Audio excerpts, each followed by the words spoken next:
had to change the length of the podcast episodes that I was doing because times change, obviously. It's not from a lack of interest, it's from a lack of people being in the car.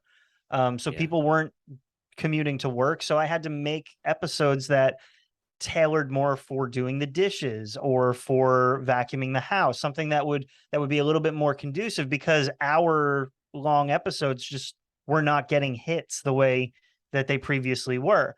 Um, Yeah. you know, all of that. And so I've actually watched shows getting shorter.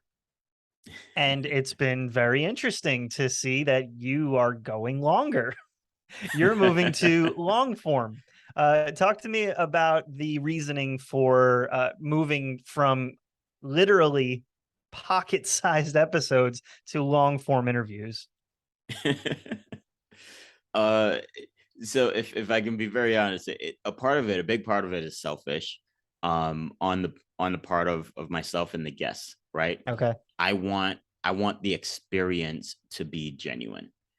Mm, And and by genuine, I mean I don't want to feel rushed, and I don't want my guests sitting there to feel rushed, like, oh man, I have 20 minutes to unpack this big idea from my new book, or this this complicated research that I've been walking with, and I only have like 5 minutes to answer maybe two questions on the topic, right. among other things. And that's for me personally, it's just not an appealing setup, and I've been on podcasts, I've been guests on podcasts. I was on your podcast when it was longer, so yeah, as far as the short part, You talked. I thankfully I didn't get to, I didn't have to experience that. But I honestly want us to just, I want to feel like I'm sitting across the table at a coffee shop, and just diving into these subjects with a new friend. I want to actually have time to get to know who they are.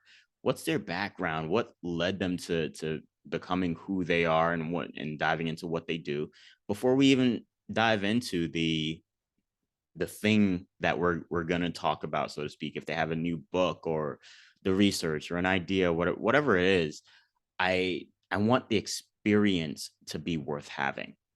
And my hope is even in doing that, and how we're creating it, that the listener will feel like they're also sitting at that table, except they have the benefit of being able to pause, and walk away, and then come back, and finish the episode if they want, or scroll through it, and jump to the parts that they're most interested in, I guess. But that if they're sitting there, by the time they walk away, they feel like they know me. They feel like they know the guest really well. Um, and we feel like friends.